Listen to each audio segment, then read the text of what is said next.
I had to do some grocery shopping last night on my way home. So I stopped at about 5:30 at Trader Joe's, and I was bagging my own groceries. I had one big tote left. So I was chatting with the person checking me out, and I said, "Oh, this is a great bag. It fits a lot. I bought it by the roadside in Ethiopia." And she was like, "Whoa, that's so interesting. I wouldn't use such a special bag for my groceries." And I was like, no, it's not a special bag. It's just what I use. As I walked out to the car, I was thinking, why did I tell her that I bought this from Ethiopia? And I realized the way that travel comes up in conversations, when you're back home, as a way of kind of having currency and being interesting. And she was very interested that that's where the bag came from. But that made me think about the value of tourism. Tourism and travel, in a way, aren't just about the experience. It's about telling about the experience. It's the narrative and the discourse that you continue to produce about trips and travel, and the way those also, in a way, become part of your identity. For example, my neighbor out here in Pacifica always says, "Oh, I didn't know if you were in town or not. Maybe you were in Africa or something. I thought you were gone." And I'm like, I don't go that often. Their impression of me is that I'm somehow always traveling to some faraway place. Having traveled positions you, in a way, in relation to other people. And thinking about the way that travel and tourism create the tourist kind of keys into ideas I have when I travel about what I'm doing in coffee. In a way, this notion that attaching stories to a product, attaching photographs and stories about where it's from and its, quote, origin, unquote, perhaps is a form of tourism in itself. When we consume something from another place, when we consume something with a story, are we kind of tourists engaged in a form of vicarious travel, much as people do when they look at Instagram and people's travel stories about they're on a fantastic beach, etc.? Are we vicariously enjoying this faraway place and creating a kind of desire? And in that forms this structure where we identify as us and they identify as them. It's the tourist versus the toured. So I brought that analogy into this idea of, in coffee, of the coffee buyer, the green coffee buyer, and the coffee producer. How do those line up with criticism and with critical dialogue about tourism? So if you go online and you search coffee tour, coffee tourism, you'll see that already people are catering in many origins of coffee production, to consumers who visit, taking a day or 5 days even to go tour coffee areas and coffee sites. And maybe they do various activities like pick some coffee or help process some coffee. So in a lot of ways, that feels much more like the model that's been set up with winery tours and wine consumption, that it's on people's bucket list to go visit in our area here, Napa and Sonoma, and have that experience where they get closer to production and closer to a source, which is really like a lot of tourism now. It's much more niche and focused. It's not just a general, here's the main sites, here's the main monuments in a city. It's coming to a different place through a particular lens of your kind of interest. Maybe you're a beer brewer, so you go visit breweries in Germany or something like this. It's kind of anathema to want to compare green coffee buying and coffee travel to tourism in a way. It feels like it's sullying the name of the green coffee buyer because you want to think that you're different. But I actually find that when I try to learn more about things that make me curious in coffee, I don't really find much information within the coffee trade or coffee dialogue. I usually learn a lot more by looking outside and trying to find something similar to read about, because it provides a framework and a points of comparison between what we do. It's not so much an analogy as it is that people have developed a real language around visiting other places and what people do. And the framework that interests me most is a kind of cultural studies framework. I realize that doing a podcast like this, which is just going to be a long monologue of me, is a little strange. But I guess I have a hope that there's like 5 people in the world who are interested in the same things I am and can't get any information. When you look for coffee tourism or this idea of cultural encounters through a business medium, through a sourcing or other sort of business framework in commerce, you don't really find much specific to coffee. I'm not sure how interesting this is to anyone, but basically I don't have anyone to talk to about this kind of stuff. So when I sort of am having this extended dialogue in my own head, I figure, well, maybe I'll record it, share it, and maybe it's of interest to 5 people in the world. I have a book. It's kind of like a pedagogical 101 type textbook about all kinds of subjects called Power and Everyday Practices. I don't know. It looks like it's an ex-library book I bought from Thrift Books online. So it's Power and Everyday Practices. And within that is a chapter on tourism. It's called Tourism, Globalization, and the Commodification of Culture. It's by Rebecca Raby from Brock University and Joan Phillips from Policy Studies Institute, UK. As I said, it's a rather pedagogical article, kind of applying ideas of Michel Foucault and Marxism and culture studies to tourism. And I think there's ways that they present this very static model about us and them. And I think it's a little more complicated than that, but I think it's still a useful framework for comparing things to. So I was going to read some of the portions of this book that kind of establish that framework, and then maybe paraphrase some of it and try to relate that to coffee travel experiences as a green coffee buyer, not as a consumer going on a coffee tour, but as a green coffee buyer for a coffee company who takes images and then produces marketing material that sells this product. So they say that in their article, they are going to take a closer look at the apparently normal, everyday practices of tourism and how they tie into a process of globalization and commodification. In doing so, we also focus on the ways in which global inequalities and difference in income, gender, race, and labor make such practices possible. In examining tourism as a practice, we need to consider a number of critical questions. How have certain places become constituted as tourist sites, and with what consequences? How do certain understandings of tourists and their destinations shape the relations between tourists and the local people who serve them?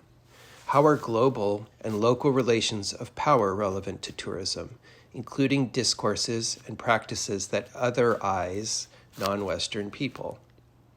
How, in turn, do these power relations create Western tourists as the center? These questions remind us that tourism is not just about practices of tourists, or even the places tourists visit. It is also a discourse that shapes people's relations to each other, to other places and people. Indeed, it shapes how people locate themselves and others in the world.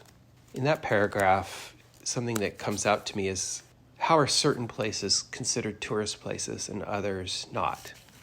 A parallel question in coffee is, why is the narrative about the origin of coffee, where it's from, this idea of almost compulsively needing to produce material that says, I went to this place, I got really close to a coffee tree and took a really close-up photo of a coffee cherry. I met this coffee farmer that we buy from. Here is their name, here is their family, here is their dog. Why is that so interesting? And why do consumers appreciate and want that information?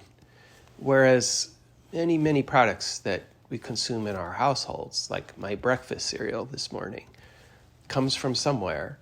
I don't know where. It's a combination of ingredients that I can't track.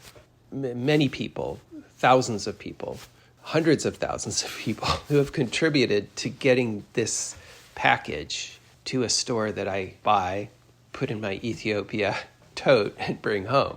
But the origin of that seems impossible to trace. Is coffee different because it seems simple?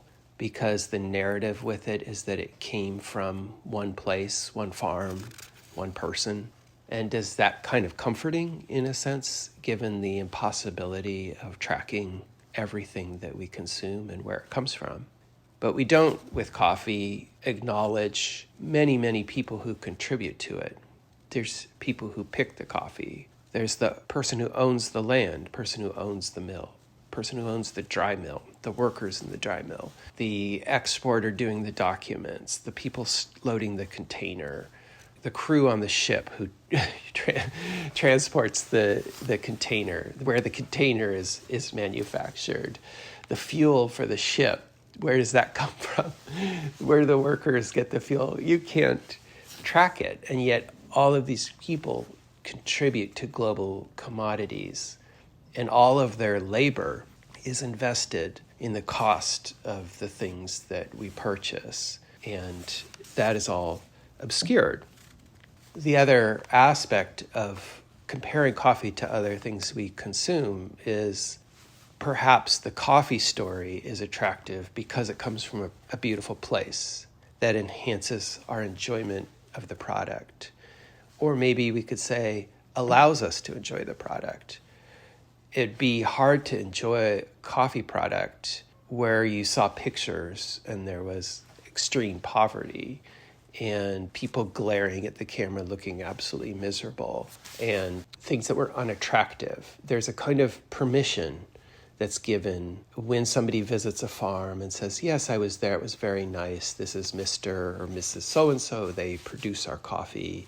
It's a validation and permission to enjoy, in a way. We don't ask where our toaster oven is made to see the factory and to see the workers before we buy that toaster oven, to want to know more about our toaster oven origin. As I joke, origin is basically China for most of what's in my household. So do we want, with coffee, to connect to a place we find desirable versus other places? And what's that about? I'll leave it there because I would like to get back to the book.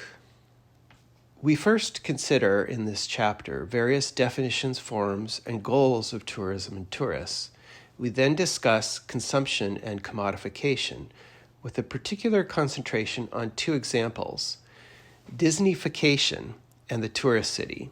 This consumption is then linked to unequal global relations in production.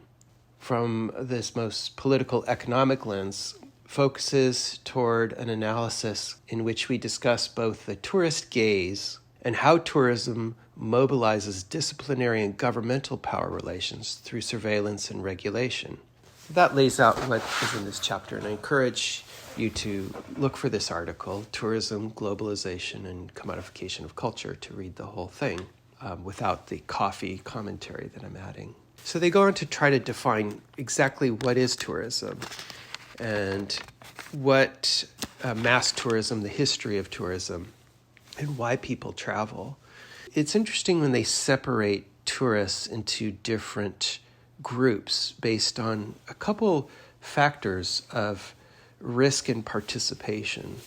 So with the least risk, they talk about organized mass tourists, typical of package tours who seek safety and familiarity, Guided itineraries ensure that familiarity is at a maximum and novelty at a minimum. The next level would be the individual mass tourists have more control over their itineraries than organized mass tourists, but remain drawn to familiar home-like environmental bubbles separate from the host community. Explorers are independent trip planners who avoid developed tourist attractions, although they are still interested in retaining some protections and comfort of their environmental bubble. And then the last one they talk about are drifters, who are on their own, avoiding developed tourist attractions and immersed within the host society. I see sometimes all levels of those I run across on my sort of business-oriented travel. One thing I think is interesting is that coffee travel for me, with this business purpose, can at some point be any one of those. I can be in the same facilities as the individual mass tourists. I can stay, for example, in Addis Ababa, and now they have all the big hotel chain franchises. So, you could stay at the Holiday Inn, you could stay at Best Western, and they're really no less or more Ethiopian than a lot of the hotels with Ethiopian names. At the same time, they have a high degree of familiarity for people who might be flying to Addis for business and just simply want a place to stay that they are familiar with. One of the really incredibly strange experiences I had, I guess I've had this most with coffee competitions where they have a group of people come and they may hire a company to manage the group. In one case in El Salvador, we actually stayed at this kind of coastside resort because they had all the facilities you need for a cup of excellence, the meeting room and etc.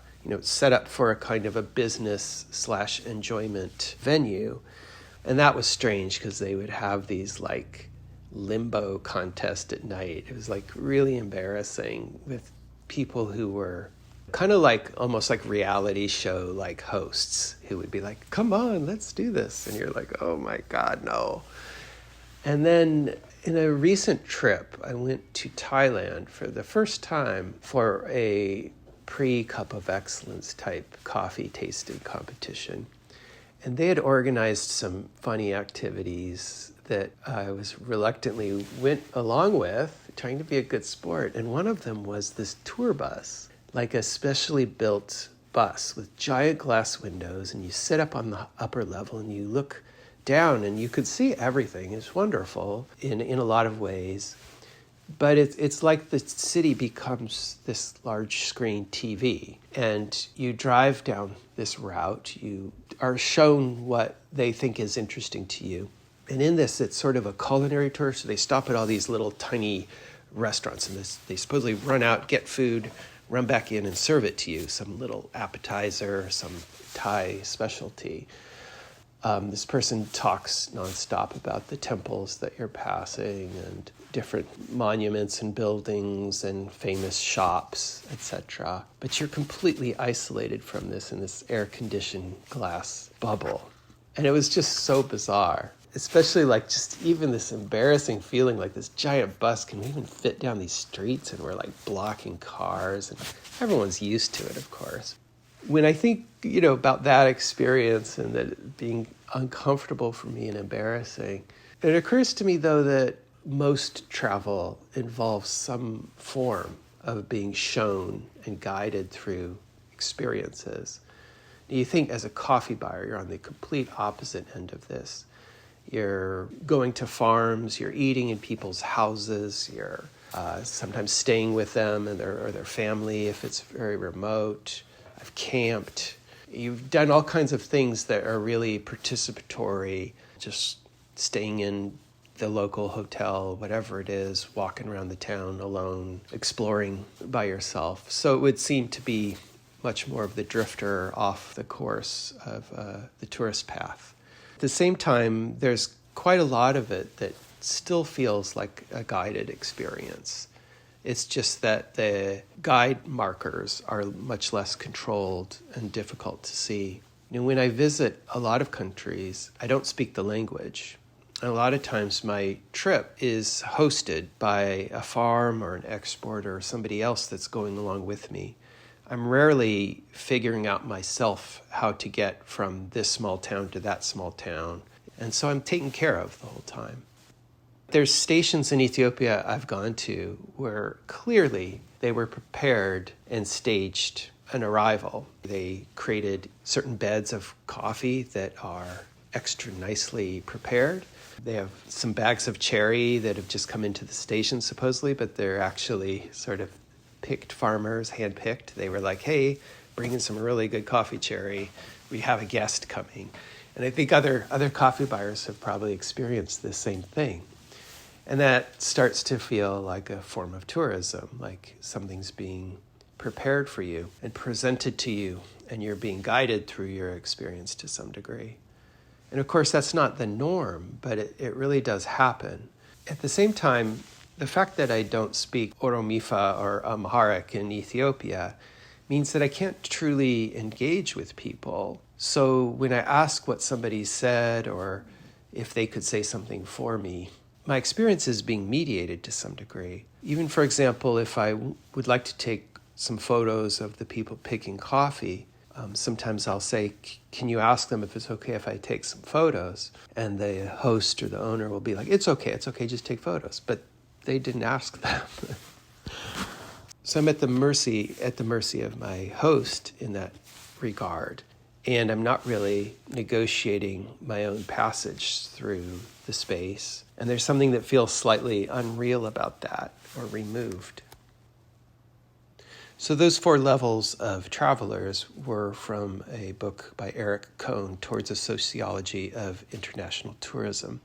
Kohn's typology of different orientations to tourism draws on the useful notion of the environmental bubble, or a home away from home atmosphere, a goal encapsulated in a Holiday Inn claim that, quote, guests will have no surprises, unquote.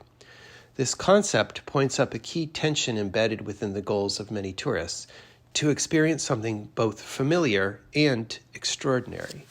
Many tourists want to see into other people's lives. This is difficult and intrusive, so the tourist industry, along with the local peoples, creates staged authenticity, or, quote, the creation of contrived attractions or experiences, unquote. Through this process, the tourist industry generates the tourist gaze. It creates what is considered authentic and teaches people how and what to observe and consume as a tourist. This package of the authentic contributes to the commodification of culture, whereby local cultures are presented and sold in ways that tourists expect, though through local costumes, rituals, and souvenirs. So that's quite interesting. They also describe specifically an origin of business tourism being something that happened along with globalization when historical traders would travel their routes, as well as the development of branch plants or global sourcing of raw materials, where a business person would visit the source of their raw material, like with coffee, or a remote site of manufacture, like outsourcing manufacturing of part of their production to another country. And along with that kind of business tourism, they would combine enjoyment of, business and pleasure kind of consumption. And that's a whole submarket of the tourist industry. It's also very interesting, like if you take an Ethiopian Airlines flight recently, their chairback video monitors show this collage of imagery selling Ethiopia to you. That collage is a mix of all kinds of images that would be akin to this tourist gaze, penetrating the real life of other people in this kind of voyeuristic way. It involves, local dances, customs, has a whole section on coffee and coffee, quote, ceremony, unquote, which is in itself a very odd way of naming the preparation and sharing of coffee in Ethiopia. To call it a ceremony already feels like a form of distancing, relating it to tea ceremony and elevating it as this very special experience. But they also, with that, show infrastructure, office parks, warehouse capabilities, They show giant manufacturing plants with able Ethiopian workers assembling parts. And they show IT infrastructure and the expanding local network of airports and transportation, their new train system to Djibouti to deliver goods to the market. So the mix of industrial capability and their willingness to participate in a global manufacturing economy for outsourcing and other purposes and raw materials is really clear in this video advertisement that you see every time you get on an Ethiopian flight. I'm going to read a paragraph called Consumption and Commodification. Consumption and commodification are central to tourism, as tourism encompasses a vast array of consumption practices, including the purchasing of goods and services from souvenirs and rental cars, entertainment, and accommodations. Tourists also consume images, advertising, and understandings of what it means to be a tourist. Consumption is integral to current globalized tourism, as most tourist experiences are mass-marketed attempts to provide what feels like an individual and personal travel experience. To be successful in the tourist industry, many people must be convinced to have the same experiences. And so we have a wide range of prepackaged choices, making choice simultaneously a reality and an illusion. People also need to be convinced that sightseeing on its own is insufficient. A place that is visited must be transformed into objects or experiences to be consumed. Like virtually all social relations in advanced capitalism, leisure time has been absorbed into the market. Culture is also manufactured, producing very specific created experiences. So here the consumption of coffee is interesting. There's a lot of airports now that will sell local coffee to departing tourists. It's been very common and highly marketed in countries like Costa Rica for many years. But I can't name a country where you can't buy local coffee in the airport from, legitimate local roasters. In Costa Rica, it's like Cafe Brit, and it's really over the top. But in Colombia, even in other airports like Medellin, not just Bogota, you'll see all kinds of coffee for sale. And even in the small airports, you'll see it, the small local airports.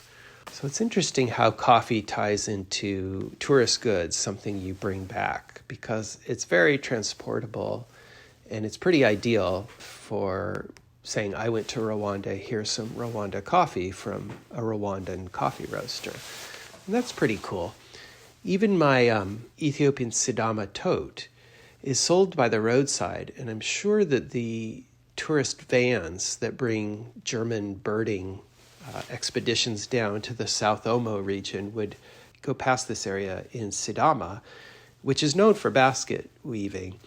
And they sell a mix of woven goods, some of them quite useful, and you see people locally using those things, and others that seem a little touristy, like these woven hats that they sell. But what I've noticed a lot too is the in-country domestic tourist traveling to rural areas. For example, in Ethiopia, a lot of people who are from Addis Ababa, when they fly to Jimma, which is an area known for making small wooden furniture and actually the things used in coffee service, the stools and the little table, will buy those in Jimma to bring back to Addis. So it kind of spans a range from functional rural goods to kind of significant culture items that even domestically people are buying. And I think that goes with coffee too. In fact, in Sidama, like right up the road from where I bought this tote I used at Trader Joe's, they sell coffee along the roadside, along with fruit and vegetables. They sell green coffee and they run up to the car and swarm your car. So it's an interesting crossovers in local goods being sold and to who they sell it to. Part 2 of this podcast discusses Disneyfication, McDonaldization, standardization, all the izations. So keep listening if you're interested.